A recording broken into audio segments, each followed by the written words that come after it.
You guys, this book is amazing. I mean, completely amazing. I just finished reading it now and I'm speechless. Speechless. And the first thing that I did when I finished this book was going to Amazon and getting the second one. And then I went to Goodreads and just gave it 5 stars. And then I came here to try to do a review, which is proving to be complicated because there's lots of things I want to say about this book, but I shouldn't say them because it can ruin the book for you. So let's say that when I discovered that Lottie Emily was going to publish a book called Forest of Stars, I fell in love with the idea of the book and the cover and everything. So for me, it was amazing when I discovered that she had two books already out, already published. And I began reading the summary of this one, and I began reading the first pages, and I fell in love, and I had to get it. And as you can see, it's Gates of Thread and Stone, and I have to say that I completely love it. I just couldn't put it down. It's writing in a way that's very addictive. The narration just keeps on coming, the action just keeps on happening, the adventure you just begin, and you are just thrown into it. And when you end the book, you are thinking, there's no way that she's going to be able to pull all of this. And she does. Amen. And she does in an amazing way. And for me, it was a very satisfactory ending, and she was juggling lots of things, magic with technology, with powerful beings, and I don't want to say anything else because I don't want to spoil the book. But just to summarize it a bit, we have this wall, there is like this moment called rebirth, the wall before the rebirth, and the wall that was left after the rebirth, and we have this little cute map here. And the action is going to begin in this city called Ninurta, and you can see it's divided between the White Court, where everything looks very neat, and this part here, it's where the most poor live, and it's not so nice, right? And then we have all this vast space in which we don't know if there is more people alive or if all that's left of the humans are just in here, we don't know. And here we have on the outlets, as you can see, these little lizard things are the gargoyles, and it's been said that they feed on people, and it's been said that there is this figure called the Black Rider, and that he kidnaps people from Ninurta to feed them to the gargoyles, or who knows what he's doing with them, but people keep disappearing. But you know, as long as it's not you or something you love, you know, it's like every man and woman for themselves. So yeah, we have this main character called Kai. Kai, it's an amazing main character. I love her. She's not perfect. That's one of the things that made me love her all the more. And she has this sort of brother called Reev. I'm saying this sort of brother because she was kind of adopted by him. She was found by a river, and he decided to take care of her and just, you know, live together as brother and sister. And she remembers nothing prior to the moment of finding him. So suddenly when he disappears and she doesn't know where he is, she feels like everything she has ever known, you know, just tumbles away, and she decided that she wants to find her brother. So she begins looking for him in the city, and then she comes to realize that maybe the Black Rider has abducted him. So he goes to find this friend he has had since they were kids called Avan, and he tells him that he has plans, he has to go find her brother, and then Avan goes and says, hey, I'm going to come with you.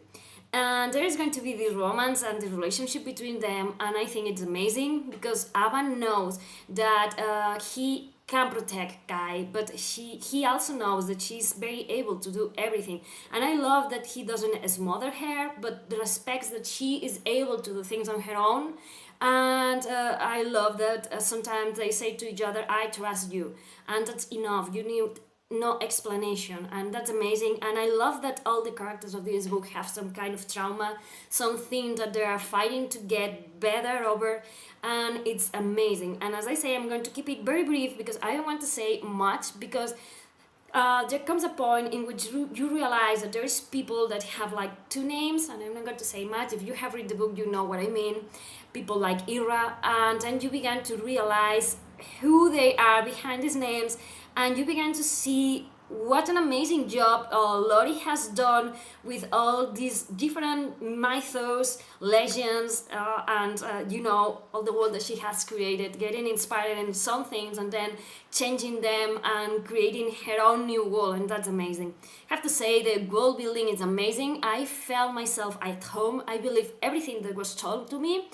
You know, the suspension of disbelief, and for me it was very easy to believe that Ninurta was a real place and what was happening there, the magio, some people that's supposed to have magic, and it seems like there is only one person that has magic, and it's the girl that's like the king of Ninurta. And but yeah, Kai has magic on her own. Of her own, she seems to be able to change time, you know, to slow it, but she has to keep it secret lest she brings attention to herself.